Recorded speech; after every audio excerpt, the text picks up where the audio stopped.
Hello friends, ഞാൻ വന്നിരിക്കുന്നത് KEAM 2024 rank ലിസ്റ്റിലുണ്ടായ കുറേ പ്രോബ്ലംസിലുണ്ട്. അതൊന്ന് അനലൈസ് ചെയ്യാനും അതിനെപ്പറ്റി കുറച്ച് കാര്യങ്ങൾ സംസാരിക്കാനുമാണ്. സോ നിങ്ങൾക്ക് എല്ലാവർക്കും അറിയാം, കീം 2024 എക്സാം നടന്നത് ജൂൺ 5 മുതൽ ജൂൺ 9 വരെയായിരുന്നു. അത് ഓൺലൈൻ എക്സാം ആയിരുന്നു. അത് കഴിഞ്ഞ റിസൾട്ട് ഏകദേശം ഈ കഴിഞ്ഞ 10-ാം തീയതി പബ്ലിഷ് ചെയ്തു. സോ നിങ്ങളെല്ലാവർക്കും അറിയാം, 100%, അതായത് എക്സാമിൻ്റെ അകത്ത് ഫുൾ മാർക്ക് സ്കോർ ചെയ്തത്, അതായത് ഫുൾ മാർക്ക് എന്ന പേഴ്സൻറ്റേജിൻ്റെ അടിസ്ഥാനത്തിൽ 100% വാങ്ങിയിട്ടുള്ള വിദ്യാർത്ഥികളുടെ എണ്ണം എന്ന് പറയുന്നത് 6ആണ്. 100%ലും 100%, ഓക്കെ, 100% വാങ്ങിയ വിദ്യാർത്ഥികളുടെ എണ്ണം 6ആണ്. അതിൽ ഏറ്റവും ശ്രദ്ധിക്കേണ്ട കാര്യം എന്ന് വെച്ച് കഴിഞ്ഞാൽ, നമ്മൾ വിചാരിക്കും സ്വാഭാവികമായിട്ടും 100% മാർക്ക് വാങ്ങുന്നോ, 100% മാർക്ക് വാങ്ങുന്ന സമയത്ത്, അല്ല 100% സ്കോർ വാങ്ങുന്ന സമയത്ത് സ്വാഭാവികമായിട്ടും അവരുടെ റാങ്ക് 1, 2, 3, 4, 5, 6 ആയിരിക്കും, അല്ലേ? അത് എൻട്രൻസ് എക്സാമിൽ കംപ്ലീറ്റ് ആയിട്ട് അല്ലെങ്കിൽ ആ പേഴ്സൻറ്റേജ് 100% വാങ്ങുമ്പോൾ 100% വാങ്ങുമ്പോൾ സ്വാഭാവികമായിട്ട് അവരുടെ റാങ്ക് കറസ്പോണ്ടിങ് ആയിട്ട് 1 to 6 ആണ് വരേണ്ടത്. പക്ഷേ ഒരു നെട്ടിക്കുന്നൊരു ഡാറ്റയാണ് നമ്മൾ കണ്ടത്. എന്താണെന്നറിയോ? നമുക്ക് ശ്രദ്ധിച്ചാൽ മനസ്സിലാകും. ഈ ഒരു ബോക്സ് നിങ്ങൾ നോക്കിയാൽ മനസ്സിലാവും. ദേവനന്ദ് പി എന്ന് പറയുന്ന സ്റ്റുഡൻറ്റിനാണ്, ദേവനന്ദ് പി, ഈ ഒരു വിദ്യാർത്ഥിക്കാണ് 100% കീമിൽ കിട്ടിയത്. കീമിൻ്റെ പേഴ്സണൽ സ്കോറാണ് ഇവിടെ കൊടുത്തിരിക്കുന്നത്. സോ 6 കുട്ടികൾക്കാണ് ഈ കഴിഞ്ഞ 2024 കീം എക്സാമിൽ 100% സ്കോർ ചെയ്തിരിക്കുന്നത്. Devanand P, Hafiz Rahman, Alan Johny Anil, Jordan Joy, Riya Annie and Nevin Sibi. ഇങ്ങനെ 6 കുട്ടികൾക്കാണ് 100% സ്കോർ ചെയ്ത് വിദ്യാർത്ഥികൾ എന്ന് പറയുന്നത്. അതിൽ നിങ്ങൾ നോക്കിയാൽ മനസ്സിലാക്കാൻ പറ്റും, പിന്നെ ദേവനന്ദ് പിക്കാണ് 1ാം റാങ്ക് കിട്ടിയത്, ഹാഫിസിന് 2ാം റാങ്കാണ്, അലൻ ജോണിക്ക് 3ാം റാങ്കും, ജോർഡന് 4ാം റാങ്കുമാണ്. അപ്പം അടുത്ത 100% കിട്ടിയ എത്ര വിദ്യാർത്ഥികളുണ്ട്? 2 വിദ്യാർത്ഥികളുണ്ട്, മൊത്തം 6 പേരാണ്.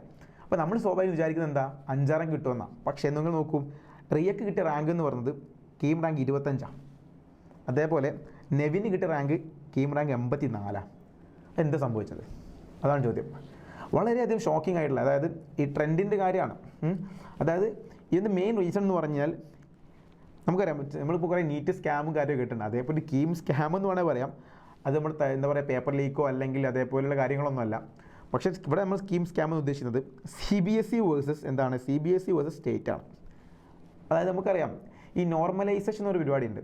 നമ്മൾ കീം എക്സാമിൽ സാധാരണ നോർമലൈസേഷൻ എന്നൊരു പരിപാടിയുണ്ട്. അതായത് മൊത്തം നമുക്ക് എല്ലാവർക്കും അറിയുന്ന പോലെ കീം എക്സാമിൻ്റെ മാർക്ക്, അല്ല എഞ്ചിനീയറിംഗ് എൻട്രൻസിൻ്റെ മാർക്ക് മാത്രമല്ല നമ്മുടെ റാങ്കിന് തീരുമാനിക്കുന്നത്, പകരം +2 മാർക്ക് കൂടി എന്ത് ചെയ്യുന്നുണ്ട്, കൺസിഡർ ചെയ്യുന്നുണ്ട്. അത് നിങ്ങൾ എല്ലാവർക്കും അറിയുന്ന കാര്യമാണ്. അതെങ്ങനെയാണ് ഇവിടെ പിന്നെ ഇൻഫ്ലുവൻസ് ചെയ്യുന്ന കാര്യം നിങ്ങൾ ശ്രദ്ധിക്കേണ്ടതാണ്. കാരണം അടുത്ത വർഷങ്ങളിൽ ഇതിനൊരു മാറ്റങ്ങൾ കൊണ്ടുവരുന്നതിന് അതിയായ ആഗ്രഹം കൊണ്ടാണ് ഈ വീഡിയോ ഞാൻ ചെയ്യുന്നത്.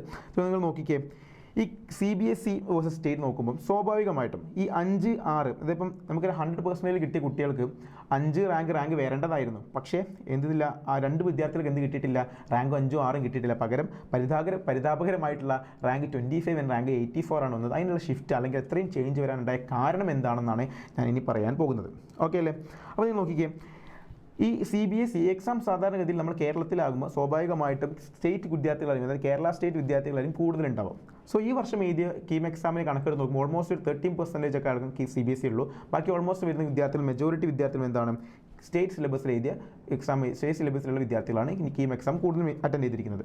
പക്ഷേ നമ്മൾ ടോപ്പ് 5000 റാങ്ക് എടുക്കുമ്പോൾ കീം എക്സാമിൻ്റെ മൊത്തത്തിലുള്ള 5000 റാങ്ക്, ടോപ്പ് 5000 റാങ്ക് എടുക്കുന്ന സമയത്ത് അതിൽ ഓൾമോസ്റ്റ് 55-60% ആരാണ് വരുന്നത്, ഈ പറഞ്ഞിരിക്കുന്ന CBSE എന്നാണ്. ബാക്കി വരുന്ന 40% ഓൾമോസ്റ്റ് സ്റ്റേറ്റ് ഉള്ളൂ. അപ്പോൾ നിങ്ങൾ നോക്കിക്കേ, കൂടുതൽ ആൾക്കാർ വരുന്നത് എവിടെ നിന്നാണ്? കൂടുതൽ ആൾക്കാർ എക്സാം എഴുതുന്നത് ഈ പറഞ്ഞിരിക്കുന്ന പോലെ കേരള സിലബസ് എന്നാണ്, സ്റ്റേറ്റ് സിലബസ് ആണ്.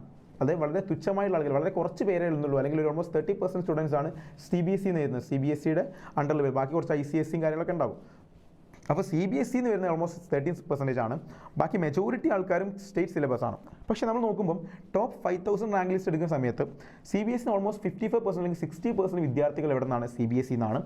അപ്പം ബാക്കി വരുന്ന ഒരു 14% മാത്രമേ സ്റ്റേറ്റ് ഉള്ളൂ. ബാക്കി കുറച്ച് ICSE കാര്യങ്ങളൊക്കെ ഉണ്ടാവും. അപ്പോൾ എന്താണ് കാരണം? റീസണാണ്. ആ റീസണാണ് നമുക്ക് മനസ്സിലാക്കേണ്ടത്. അവിടെയാണ് നമ്മൾ റെക്ടിഫൈ ചെയ്ത് തന്നെ അടുത്ത വർഷം മാറ്റം കൊണ്ടുവരാൻ ശ്രമിക്കേണ്ടത്. അപ്പം എന്താണ് റീസൺ നോക്കുമ്പോൾ +2 മാർക്ക് തന്നെയാണ്. +2 മാർക്കാണ് വലിയ പ്രശ്നമായിട്ട് കിടക്കുന്നത്. എങ്ങനെയാണ് ഈ +2 മാർക്ക് നമ്മളെ റാങ്കിനെ ഇൻഫ്ലുവൻസ് ചെയ്യുന്നത്? അപ്പോൾ നിങ്ങൾ നോക്കേണ്ട കാര്യം, മൊത്തം 600 മാർക്കാണ് കീം എക്സാമിന് നമ്മൾ എടുക്കാം. ടോട്ടൽ 600 മാർക്കിലായിരിക്കും. നോക്കിയാൽ മനസ്സിലാവും. ഇവിടെ നിങ്ങൾ ഇൻട്രസ്റ്റ് നോർമലൈസ്ഡ് മാർക്ക് കാണാൻ നിങ്ങൾക്ക്, അതേപോലെ +2 സ്റ്റാൻഡേർഡൈസ്ഡ് മാർക്ക് എന്ന് കാണാം. 2 പരിപാടികളുണ്ട്. ഓക്കെ, അപ്പം ഇവിടെ എങ്ങനെയാണ്, അപ്പം നിങ്ങൾ നോക്കാം ഔട്ട് ഓഫ് 600 മൊത്തം 600 മാർക്കിലാണ് ഈ മാർക്കുകൾ എന്ത് ചെയ്യുന്നത്, ഈ റാങ്ക് തീരുമാനിക്കുന്നത്. അപ്പോൾ ഔട്ട് ഓഫ് 600 എത്ര മാർക്ക് കിട്ടി എന്നൊരു ഇതിലായിരിക്കും ഔട്ട് ഓഫ് 600 എത്ര നിങ്ങൾക്ക് മാർക്ക് ഉണ്ട്, അതിൻ്റെ അടിസ്ഥാനത്തിലായിരിക്കും നിങ്ങൾക്ക് എന്ത് തീരുമാനിക്കുക, നിങ്ങളെ റാങ്ക് തീരുമാനിക്കുന്നത്. അപ്പോൾ ഈ എങ്ങനെയാണ് 600ലേക്ക് എത്തുന്നത് എന്നാണ് എൻ്റെ അടുത്ത ചോദ്യം. അപ്പോൾ എങ്ങനെയാണ് ഈ 600 കാൽക്കുലേറ്റ് ചെയ്യുന്നത്, നിങ്ങൾ നോക്കിക്കേ.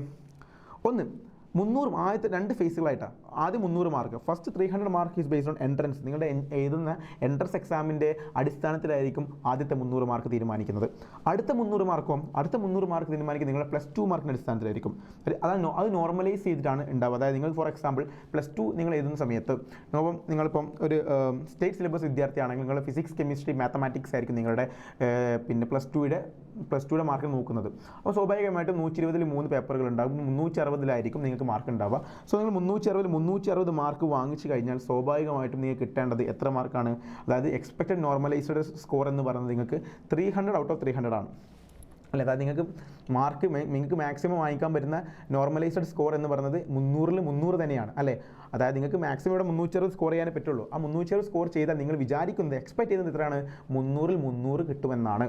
പക്ഷേ ഈ കഴിഞ്ഞ 2024 കീം എക്സാമിന് നിങ്ങൾക്ക് ഏകദേശം വരുന്നത് 27 മാർക്കിന് ഡിപ്പ്. അതായത് 360-ൽ 359 മാർക്ക് വാങ്ങിയ വിദ്യാർത്ഥിക്ക് ഏകദേശം 273 റാങ്ക് അല്ലെങ്കിൽ 273 എന്ന് പറയുന്ന നോർമലൈസ്ഡ് സ്കോറാണ് വന്നത്. അതിൻ്റെ അർത്ഥം 27 മാർക്കിൻ്റെ ഡിഫറൻസ് ആണ് വന്നിരിക്കുന്നത്.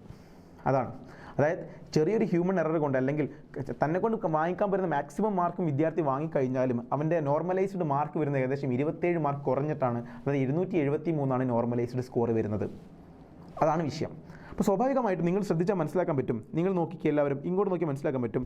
അതായത് കീം എക്സാമിന് 6 വിദ്യാർത്ഥികളാണ് 100% വാങ്ങിയിരിക്കുന്നത്. ഓക്കെ, ഈ ആദ്യത്തെ 3 പേരും CBSE പഠിച്ച കുട്ടികളാണ്. CBSE ആണ്, 2024 അവർ എക്സാം എഴുതിയിരിക്കുന്നത്. ഈ ജോർഡൻ ജോയ് CBSE 2023 ബാച്ചാണ്. അതേപോലെ റിയ ആനി സ്റ്റേറ്റ് സിലബസ് ആണ് 23 ആൻഡ് നെവിൻ സ്റ്റേറ്റ് സിലബസ് 24 ആണ്. 2024 ഏത് വിദ്യാർത്ഥിയാണ്. സോ നിങ്ങൾ ഇവരെ 3 പേര് കമ്പയർ ചെയ്യുകയാണെങ്കിൽ, ആദ്യത്തെ 3 പേര് കമ്പയർ ചെയ്യുകയാണെങ്കിൽ ദേവനന്ദ് എന്ന് പറയുന്ന കുട്ടി +2 മാർക്ക് 297 മാർക്കാണ് +2ൽ സ്കോർ ചെയ്തിരിക്കുന്നത്. പക്ഷേ അദ്ദേഹത്തിന് സ്റ്റാൻഡർഡൈസ് ചെയ്ത സമയത്ത് 300 ഉയർന്നു. കണ്ടോ, സ്റ്റാൻഡർഡൈസ് ചെയ്ത സമയത്ത് സ്വാഭാവികമായും CBSE വിദ്യാർത്ഥികളുടെ മാർക്ക് കൂടുകയാണ് ചെയ്യുന്നത്. ഓക്കെ, 297 കിട്ടിയ വിദ്യാർത്ഥി സ്റ്റാൻഡർഡൈസ് സമയത്ത് എത്രയും മാറി 300 ഉയർന്നു. ഇനി ഹാഫിസിനാണെങ്കിലോ അവൻ ഓൾറെഡി 300 മാർക്ക് സ്കോർ ചെയ്തിട്ടുണ്ട്. സ്വാഭാവികമായിട്ടും അവൻ്റെ സ്റ്റാൻഡർഡൈസ് മാർക്ക് എന്തായിരിക്കും, 300 തന്നെയായിരിക്കും. അലൻ ജോണി ആണെങ്കിൽ അവന് 297 ആയിരുന്നു, അത് സ്റ്റാൻഡർഡൈസ് ചെയ്തപ്പോൾ 300 ഉയർന്നു. അപ്പോൾ നമ്മളിവിടെ മനസ്സിലാക്കി, നമ്മൾ ഓൾറെഡി ഡാറ്റ കളക്ട് ചെയ്ത സമയത്ത് ഈ +2 മാർക്ക് 292, +2 മാർക്ക് ഏകദേശം 292 വരെ മാർക്കുള്ള വിദ്യാർത്ഥികൾക്ക് CBSE സിലബസിൽ CBSE 292 വരെ കിട്ടിയ വിദ്യാർത്ഥികൾക്ക് അത് സ്റ്റാൻഡർഡൈസ് ചെയ്യുന്ന സമയത്ത് എത്രയായിട്ട് ഉയരുന്നുണ്ട്, 300 മാർക്കായിട്ട് ഉയരുന്നുണ്ട്. അതാണ് ഇമ്പോർട്ടൻറ്റ്.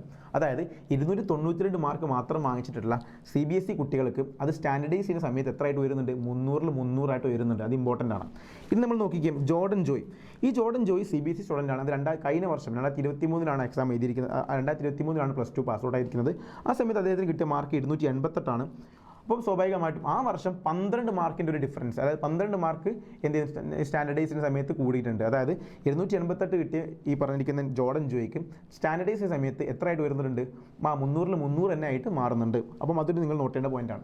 ഈ അടുത്തത് റിയ ആനി റോബർട്ട്. ആ വിദ്യാർത്ഥി 2023 ആ വിദ്യാർത്ഥിനി എന്ത് ചെയ്തത്, 2023 ഈ പറഞ്ഞിരിക്കുന്ന സ്റ്റേറ്റ് സിലബസ് എക്സാം എഴുതിയിരിക്കുന്നത്.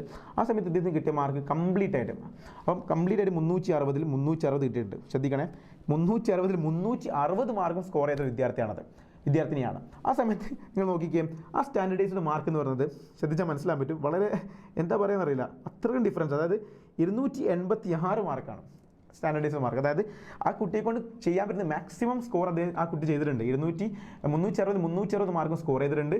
അതുപോലെ 100% മാർക്ക് എൻട്രൻസ് എക്സാമിൽ വാങ്ങിച്ചിട്ടുണ്ട്. ആ സമയത്ത് അദ്ദേഹത്തെ ആ കുട്ടി കിട്ടിയ മാർക്ക് എന്ന് പറഞ്ഞാൽ ആ സ്റ്റാൻഡർഡൈസ്ഡ് മാർക്ക് എന്ന് പറഞ്ഞാൽ 286 ആണ്. അതായത് ഏകദേശം 12 മാർക്കാണ് കുറഞ്ഞിരിക്കുന്നത്. 12 മാർക്ക് എന്ന് പറയുമ്പോൾ സ്വാഭാവികമായിട്ട് വലിയൊരു ചേഞ്ച് നിങ്ങളുടെ റാങ്കിനകത്ത് ഉണ്ടാകും. അതാണ് ഈ കുട്ടിക്ക് ഇവിടെ 25 റാങ്കായിട്ട് കുറയാനുണ്ടായ കാരണം. മനസ്സിലായോ? അതാണ് വലിയ ഡിഫറൻസ്. അത് നിങ്ങൾ ശ്രദ്ധിക്കണം. ഓക്കെ, ഇനി നെവിൻ സിബി എന്ന് പറയുന്ന വിദ്യാർത്ഥി ഈ വർഷം തന്നെയാണ്, ഈ 2024 എക്സാം ചെയ്തിരിക്കുന്നത്. സ്റ്റേറ്റ് സിലബസ് ആയിരുന്നു. ആ കുട്ടിയുടെ പിന്നെ എൻട്രൻസ് മാർക്ക് എന്ന് പറഞ്ഞാൽ 100% ആയിരുന്നു. ആ കുട്ടി വാങ്ങിച്ച മാർക്ക് എന്ന് പറയുന്നത് +2 മാർക്ക് 359. ഏതൊരു സബ്ജക്റ്റിൽ ഒരു മാർക്ക് കുറഞ്ഞിട്ടുണ്ട്. അത്രയേ ഉള്ളൂ. അതായത് തൻ്റേതായിട്ടുള്ള ചെറിയ ഹ്യൂമൻ എറർ മൂലം അല്ലെങ്കിൽ ആ കുട്ടിക്ക് വാങ്ങിക്കാൻ പറ്റുന്ന മാക്സിമം മാർക്ക് അദ്ദേഹം വാങ്ങിയിട്ടുണ്ട്. 359 ഒരു മാർക്കിൻ്റെ ഡിഫറൻസ് മാത്രമേ ഉള്ളൂ. അങ്ങനെ 359 മാർക്ക് വാങ്ങിയ വിദ്യാർത്ഥിക്ക് നിങ്ങൾ നോക്കിക്കേ, ഇവിടെ 290 കിട്ടിയ വിദ്യാർത്ഥിക്ക് 300 സ്റ്റാൻഡർഡൈസ് ചെയ്തിട്ടുണ്ട്. പക്ഷേ ഇവിടെ 359 മാർക്ക് കിട്ടിയ വിദ്യാർത്ഥിക്ക് അത് സ്റ്റാൻഡർഡൈസ് ചെയ്തപ്പം 273 കുറഞ്ഞിട്ടുണ്ട്. കണ്ടോ, 273 കുറഞ്ഞിട്ടുണ്ട്. നിങ്ങൾ ഈ ഡാറ്റ കണ്ടപ്പോൾ എന്ത് മനസ്സിലായി? അതായത് സി ബി എസ് ഇ വിദ്യാർത്ഥികൾക്ക് അവർ സ്റ്റാൻഡർഡൈസ് ചെയ്യുന്ന സമയത്ത് അവിടെ മാർക്ക് കൂടുകയാണ് ചെയ്യുന്നത്. പക്ഷേ സ്റ്റേറ്റ് സിലബസ് വിദ്യാർത്ഥികൾക്ക് സ്റ്റാൻഡർഡൈസ് ചെയ്യുന്ന സമയത്ത് അവരുടെ മാർക്ക് കുറയാണ് ചെയ്യുന്നത്. മനസ്സിലായോ? അപ്പോൾ മുഴുവൻ മാർക്ക് വാങ്ങിയ വിദ്യാർത്ഥികൾക്ക് പോലും 300 ഔട്ട് ഓഫ് 300 കിട്ടുന്നില്ല. സ്വാഭാവികമായിട്ടും ഈ പറഞ്ഞിരിക്കുന്ന പോലെ നമ്മുടെ എൻട്രൻസ് മാർക്കും അതേപോലെ തന്നെ നമ്മൾ +2 മാർക്ക് കൂടി കൊലാബ് ചെയ്ത് വരുന്ന സമയത്ത് 600 വരുന്ന സമയത്ത് ഒരിക്കലും എന്ത് ചെയ്യാൻ പറ്റില്ല, ഒരിക്കലും ഈ സ്റ്റേറ്റ് സിലബസിലെ ആൾക്കാർക്ക് എന്തായാലും ഈ പറഞ്ഞിരിക്കുന്ന CBSEയുടെ മുകളിൽ എത്താൻ പറ്റത്തില്ല. അതിൻ്റെ കാരണം എന്താണ്? അതിന് കാരണം ഈ സ്റ്റേറ്റ് സിലബസിലെ വിദ്യാർത്ഥികൾക്ക് സ്റ്റാൻഡേർഡ് സമയത്ത് മാർക്ക് കുറയാണ് ചെയ്യുക.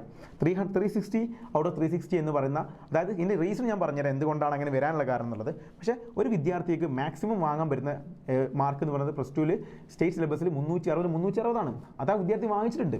എന്നിരുന്നാൽ കൂടിയും ആ വിദ്യാർത്ഥിക്ക് ഒരിക്കലും എന്ത് ചെയ്യാൻ പറ്റുന്നില്ല, 300 എന്ന് പറയുന്ന നോർമലൈസ്ഡ് സ്റ്റാൻഡർഡൈസ്ഡ് മാർക്കിലേക്ക് എത്താൻ പറ്റുന്നില്ല. സ്വാഭാവികമായിട്ട് അദ്ദേഹത്തിൻ്റെ റാങ്ക് കുറയും. ഓക്കെ, ഇനി അടുത്തത് എന്തുകൊണ്ടാണ് അതിൻ്റെ കാരണം എന്നാണ് നമ്മൾ പറയാൻ പോകുന്നത്. ഓക്കെ, എന്തുകൊണ്ടായിരിക്കും എന്താണ് നോർമലൈസേഷൻ? എല്ലാവർക്കും അറിയാം, ഫിസിക്സ് കെമിസ്ട്രി മാത്സ് ഇപ്പം നമ്മൾ ഫോർ എക്സാമ്പിൾ 360 മാർക്ക് എടുത്തിട്ടുണ്ടെങ്കിൽ അത് 300ലേക്ക് കൺവേർട്ട് ചെയ്യും. ഓക്കെ, 300 മാർക്കിലേക്ക് കൺവേർട്ട് ചെയ്യാൻ ചെയ്യാം. അപ്പോൾ എന്തുകൊണ്ടായിരിക്കാം, നിങ്ങളിപ്പോൾ ചിന്തിച്ചിട്ടുണ്ട് എന്തുകൊണ്ടായിരിക്കാം ഈ CBSE കുട്ടികളുടെ മാർക്ക് ഇപ്പം 292 ആയപ്പം തന്നെ 300ലേക്ക് കൺവേർട്ട് ചെയ്തെടുത്തു. നേരെ മറിച്ച് 360 വാങ്ങിയ കുട്ടിക്ക് 300 കൺവേർട്ട് ചെയ്യുമ്പോൾ 273 അല്ലെങ്കിൽ 286 ആയിട്ട് കുറയാനുള്ള കാരണം എന്തായിരിക്കും? അതിൻ്റെ റീസൺ എന്ന് പറഞ്ഞാൽ ഇത്രയേ ഉള്ളൂ മക്കളെ. CBSE എക്സാമിൽ ഫുൾ മാർക്ക് വാങ്ങുന്ന വിദ്യാർത്ഥികളുടെ എണ്ണം വളരെ കുറവായിരിക്കും. ഫുൾ മാർക്ക് കിട്ടുന്ന വിദ്യാർത്ഥികളുടെ എണ്ണം വളരെ കുറവായിരിക്കും. ഓക്കെ, അപ്പോൾ CBSE എക്സാമിൽ ഫുൾ മാർക്ക് കിട്ടുന്ന വിദ്യാർത്ഥികളുടെ എണ്ണം വളരെ കുറവാണ്. പക്ഷേ സ്റ്റേറ്റ് സിലബസിലാണെങ്കിലോ ഫുൾ മാർക്ക് കിട്ടുന്ന വിദ്യാർത്ഥികളുടെ എണ്ണം വളരെയധികം കൂടുതലാണ്. മെനി സ്റ്റുഡൻസ്, ഇഷ്ടംപോലെ കുട്ടികൾ. പണ്ടൊക്കെ ഞങ്ങൾ പഠിക്കുന്ന കാലത്തൊക്കെ +2 മാർക്ക് ഫുൾ കിട്ടുന്ന വളരെ കുറച്ച് ആൾക്കാരുണ്ടായിരുന്നു. ഇപ്പോൾ എന്ന് പറഞ്ഞാൽ 1200 കിട്ടുന്ന വിദ്യാർത്ഥികളാണെങ്കിൽ, അല്ലെങ്കിൽ ഇപ്പം PCMലാണെങ്കിൽ PCBയിലാണെങ്കിലൊക്കെ ഫുൾ മാർക്ക് കിട്ടുന്ന വിദ്യാർത്ഥികളുടെ എണ്ണം വളരെ കൂടുതലാണ്. ഫുൾ A+ അല്ലേ, അതിൻ്റെ കാലമാണിപ്പോൾ. സോ സ്വാഭാവികമായിട്ടും മെനി സ്റ്റുഡൻസ്.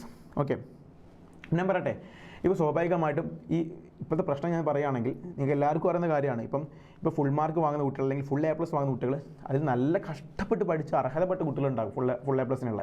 നേരെ മറിച്ച് അത്രത്തോളം ഫുൾ A+നുള്ള സാധനം എഴുതിയിട്ടുണ്ടാവില്ല. ബട്ട് പിന്നെ നമ്മുടെ ലിബറൽ വാല്യുവേഷൻ മൂലം ഫുൾ A+ കിട്ടുന്ന ഒരുപാട് കുട്ടികളുണ്ട്. അപ്പോൾ സ്വാഭാവികമായിട്ടും ഇങ്ങനെ ഒരു പ്രശ്നം വരുന്ന സമയത്ത് കഷ്ടപ്പെട്ട് പഠിച്ച കുട്ടികൾക്കാണ് ആ ഒരു അഡ്മിഷൻ അല്ലെങ്കിൽ ആ ഒരു ആഗ്രഹിച്ച സീറ്റ് നഷ്ടപ്പെട്ടു പോകുന്നത്.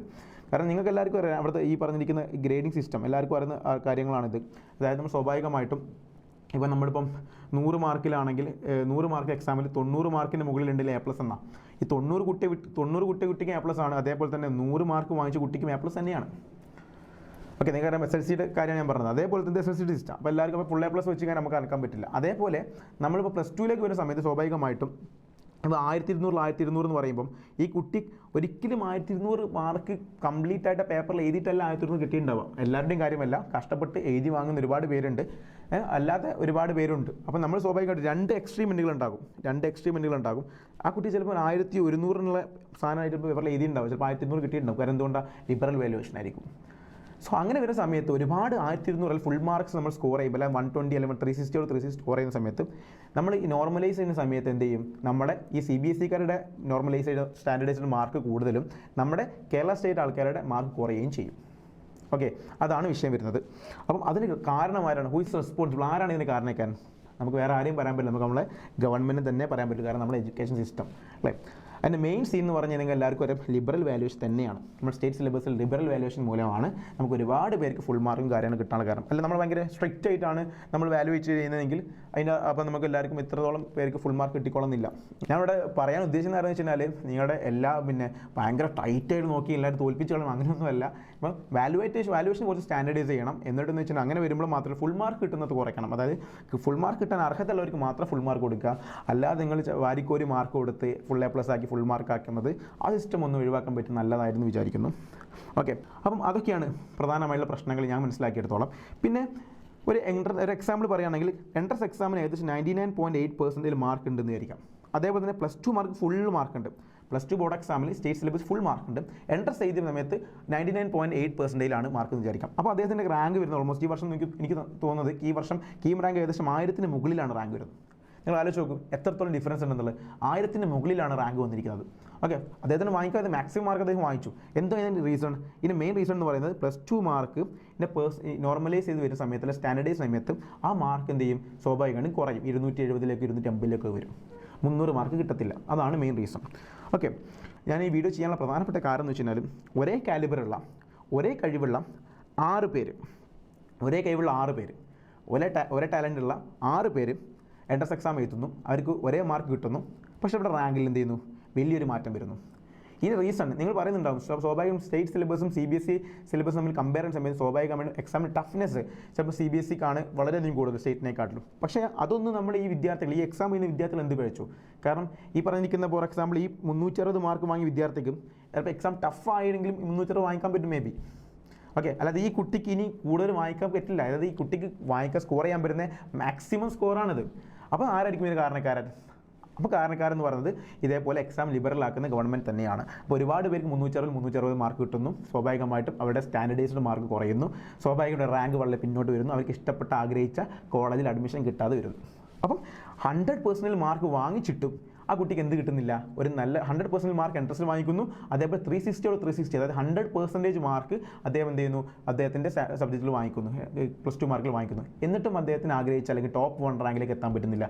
അതിന് റീസൺ എന്ന് പറയുന്നത് നമ്മുടെ എഡ്യൂക്കേഷനിലെ സിസ്റ്റത്തിൻ്റെ വലിയൊരു ഫാൾട്ട് തന്നെയാണ്. അപ്പോൾ നിങ്ങൾ അടുത്ത വർഷമെങ്കിലും അപ്പം ഗവൺമെൻറ്റിനോട് എനിക്ക് പറയാനുള്ള റിക്വസ്റ്റാണ്, അത് അടുത്ത വർഷം 2025-26 ഒരുപാട് സമയമുണ്ട്.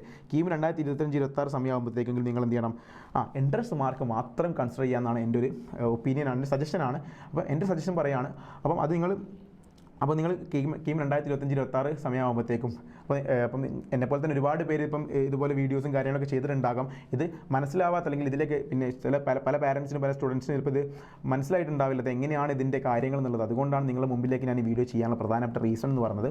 അപ്പം എൻട്രൻസ് മാർക്ക് നമ്മൾ കേരളത്തിൽ മാത്രമേ ഉള്ളൂ. പല എൻട്രൻസ് എക്സാം നടക്കുന്നുണ്ട്. ഇപ്പോൾ നീറ്റ് എക്സാം ആവട്ടെ, JEE പോലത്തുള്ള JEE മെയിൻസ്, JEE അഡ്വാൻസിലെ ഇത് എക്സാം ഒക്കെ നടക്കുന്നുണ്ട്. അവിടെയൊന്നും ഇതേപോലത്തുള്ള +2യുടെ മാർക്കൊന്നും കൺസിഡർ ചെയ്യുന്നില്ല. നമ്മുടെ ഈ പറഞ്ഞ കീമിൽ മാത്രം കേരള എഞ്ചിനീയറിംഗ് എൻട്രൻസ് എക്സാമിൽ മാത്രമേ ഉള്ളൂ ഇതേപോലെയുള്ള ഈ പറഞ്ഞ +2 മാർക്കിനെ ആഡ് ചെയ്യുന്ന ഒരു സ്വഭാവമുള്ളത്. സോ സ്വാഭാവികമായിട്ടും അത് ഒഴിവാക്കണമെന്നാണ് എൻ്റെ ഒരു അഭിപ്രായം. +2 മാർക്ക് നോക്കാതെ നമ്മുടെ പിന്നെ എൻട്രൻസ് എക്സാമിൻ്റെ മാർക്ക് മാത്രം നോക്കുമ്പോഴാണ് അതിനൊരു കൃത്യത ഉണ്ടാകുള്ളൂ എന്നാണ് എൻ്റെ ഒരു അഭിപ്രായം. സ്വാഭാവികമായിട്ട് ഗവൺമെൻറ് അത് അംഗീകരിക്കുമെന്ന് വിചാരിക്കുന്നു. ഈ വർഷം കീം എക്സാം എഴുതിയ എല്ലാ വിദ്യാർത്ഥികളോടും എനിക്ക് പറയാനുള്ളത്, നിങ്ങൾ ഇഷ്ടപ്പെട്ട കോളേജുകൾ, നിങ്ങൾ ഇഷ്ടപ്പെട്ട കോഴ്സ് പഠിക്കുക, ആസ്വദിച്ച് പഠിക്കുക. Wish you all the best.